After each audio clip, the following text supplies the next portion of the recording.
bahan pangan, dia pun pergi dengan 7 monster Shrek untuk menjaganya. Pada episode ke-22 kali ini diperlihatkan Chrisan sudah sampai di tempat tujuannya dan dia pun berencana menyerang secara langsung camp penyimpan bahan makanan.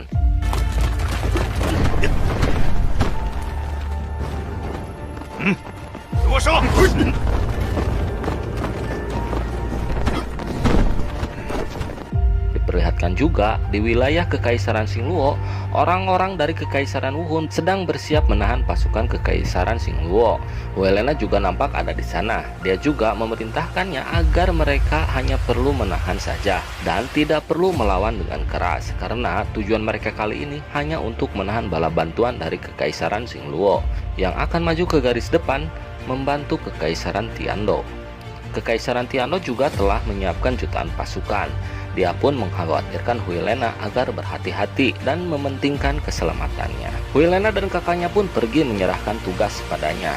Kali ini juga jika Helena akan bertugas membantu Kaisar untuk mengatur pasukan Master Roh. Kembali kepada Chrisan yang sudah bersiap menyerang camp pengirim bahan pangan. Terlihat semua pasukan yang sudah masuk duluan ternyata sudah mati. Dia pun kaget melihat kejadian ini.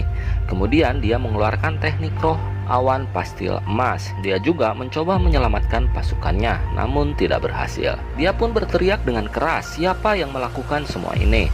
Dia juga menganggap ini pasti ulah Master Dauluo yang dapat membunuh 49 orang Master Roh Elit dengan kekuatannya sendiri dan hanya tersisa dirinya sendiri.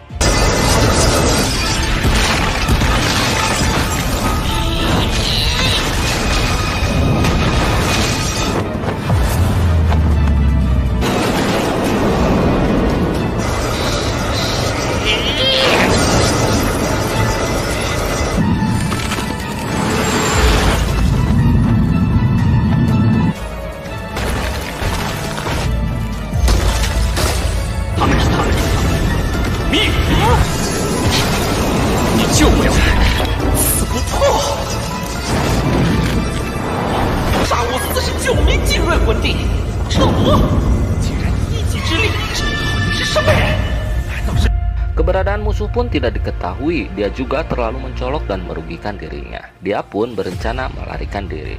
Namun kristal merah itu pun terus menghalangi pergerakannya dan dia tidak bisa pergi. Tangsan pun masih bersembunyi dan bilang, jika sudah datang maka tinggallah. Chrisan pun masih bingung siapa yang berbicara. Chrisan juga makin terpojok setelah Tangsan mengeluarkan teknik tulang roh ke tangan kanan kera raksasa, hantaman gravitasi, dan membuat dia tidak bisa bergerak dan jatuh ke tanah.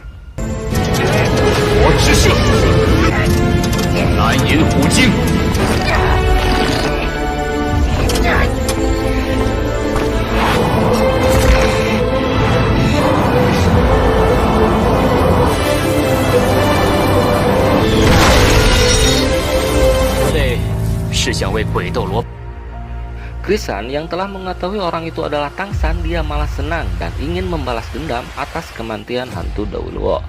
Dia pun segera mengeluarkan kekuatan penuhnya dan menyerang Tangsan dengan teknik khusus yang bisa meningkatkan kekuatan secara drastis. Dia menggunakan teknik wujud roh pelindungnya. Dia pun dengan putus asa mengatakan sekarang dia hanya tinggal seorang diri dan tidak perlu memikirkan orang lain lagi. Meski dia mati hari ini, dia juga akan membantu membayar semuanya. Kekuatan yang dikeluarkan Chrisan juga sangat kuat dan langka, yaitu tubuh emas abadi.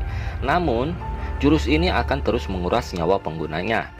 Dan dia tidak peduli karena sedalam apapun neraka itu, dia juga berencana menarik Tangsan bersamanya. Ini sama saja dengan jurus bunuh diri dan berencana mati bersama Tangsan. Dia pun mengeluarkan teknik roh keenamnya lagi, awan pestil emas, dan menyerang Tangsan secara membabi buta.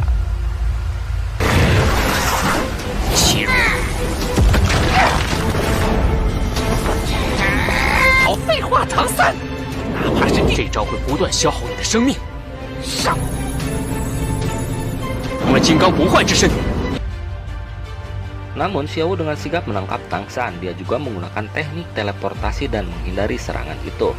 Asalkan bisa menghindari serangannya, dia akan mati dengan sendirinya kurang dari 15 menit.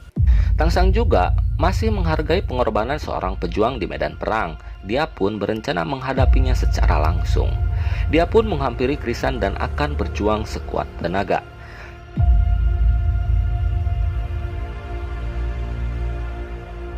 Krisan pun tak segan lagi mengeluarkan teknik roh kedalapannya, serangan pita cahaya. Tangsan juga menghadapinya dengan teknik tulang roh kaki kiri iblis harimau paus biru perak dan tulang roh tangan kiri kera raksasa tinju maut kera raksasa. Namun serangan itu tidak dapat menembus tubuh emas Krisan dan dia pun mengeluarkan teknik roh kelimanya, kumpulan hawa dingin, dan Tangsan pun menahannya dengan menggunakan palu Hotien dengan teknik roh ke-9 mantra kehancuran dan langsung membuat Krisan tersungkur.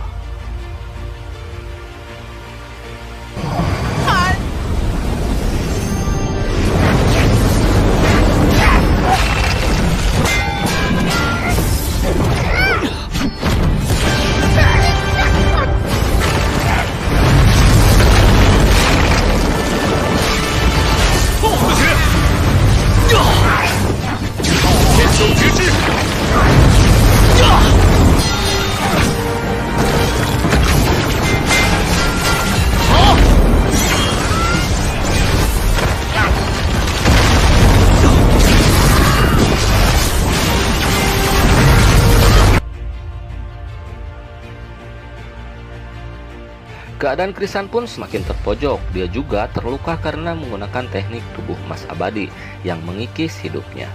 Kemudian Tangsan mengeluarkan teknik roh kelima, tombak kaisar biru perak, dan Neraka Asura dari medan dewa pembunuh.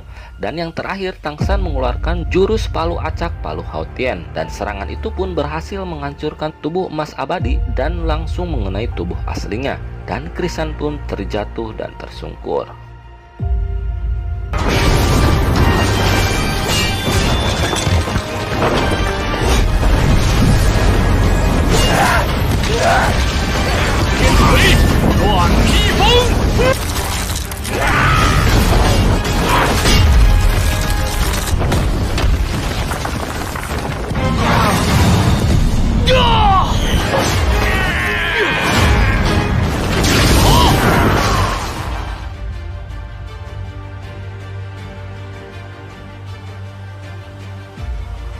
Krisan mengatakan jika Tangsan bisa menahan serangan mematikan miliknya. Kaisar juga pernah mengatakan jika Tangsan adalah halangan terbesar bagi kekaisaran Wuhun yang ingin menyatukan dunia. Krisan juga semakin kesal karena banyak yang mati di tangan Tangsan.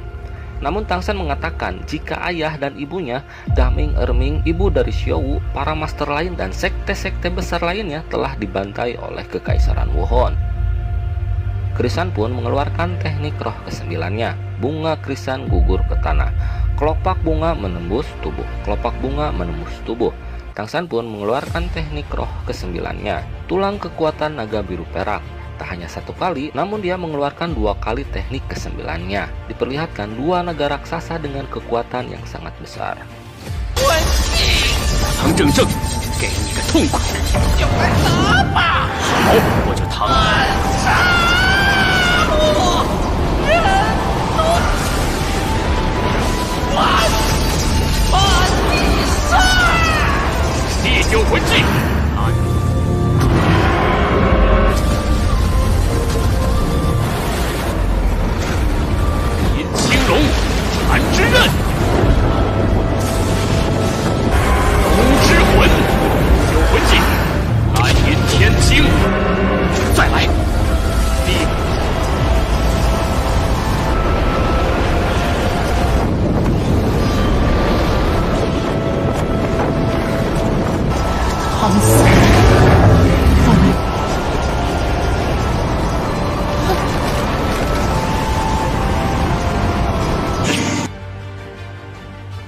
Krisan pun bicara, jika dirinya saat masih muda memiliki penglihatan seperti dirinya, maka dia tidak akan berakhir seperti sebuah bidak yang dikendalikan oleh orang lain. Dia juga berkata jika dirinya tetap tidak bisa membalaskan dendam hantu Dauluo, dan diperlihatkan Krisan pun lenyap dan bunga Krisan yang berguguran. Tangsan pun menghormati kematian Master Krisan dan mengucapkan salam perpisahan.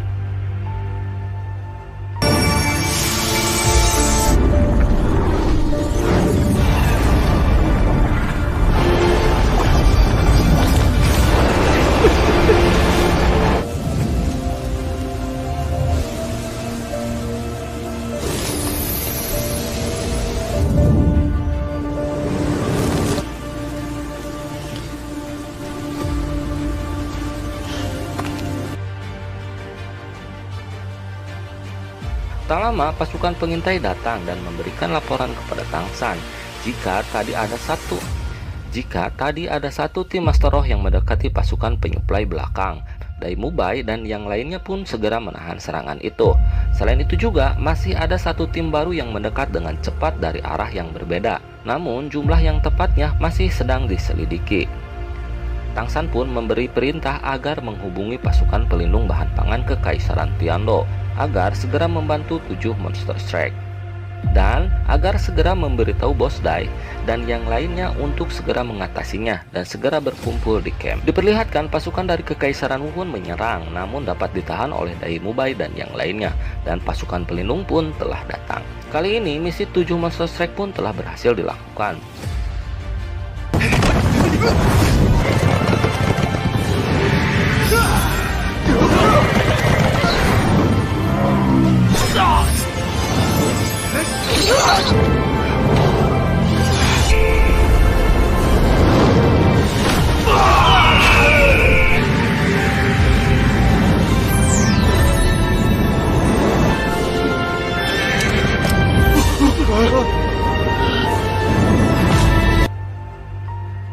Kemudian diperlihatkan di istana Kekaisaran Wuhun.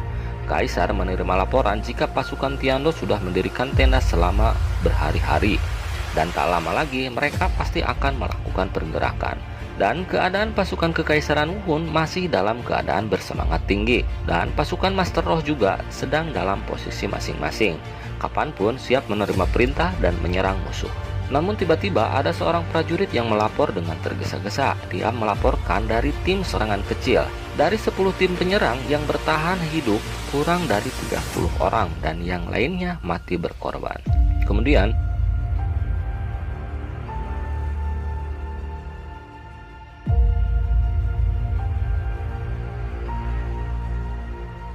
diperlihatkan teman-teman Tang San berdatangan satu persatu dan mereka juga telah menyelesaikan misi masing-masing. Dai Mubai pun menanyakan keadaan Tang San. Mo Jun pun sudah menerima kabar dari Tang San jika mereka baik-baik saja dan berhasil mengalahkan 6 tim Master Roh dan termasuk seorang Master Daoluo. Tak lama pun Tang San dan Xiao kembali. Mereka mengatakan jika musuh masih ada dan tidak bisa memberi mereka belas kasih dan harus menggunakan seluruh tenaga untuk berperang. Mereka juga menghadapi musuh yang kuat dan rata-rata level setiap Master Roh berada di atas Kaisar Roh. Diperlihatkan lagi di istana Kekaisaran Wuhun, Bibi Dong pun menanyakan kejelasan laporan tersebut dan bagaimana bisa mereka telah terbunuh. Kemudian dia mengatakan kalau ada 6 pasukan yang tidak tahu keberadaannya. Takutnya mereka juga sudah binasa dan orang yang bertahan hidup telah mengalami luka yang berat. Dan menurut pernyataan dari mereka, mereka telah menghadapi Master Roh yang kuat yang seharusnya seorang petarung hebat dengan level Peng Hao Daoluo.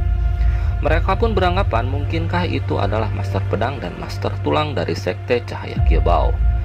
Namun seseorang juga menyela jika mereka tidak mungkin membunuh hampir 500 petarung yang di atas Kaisar Roh dan mengatakan takutnya jika mereka adalah Dai Mubai dan yang lainnya.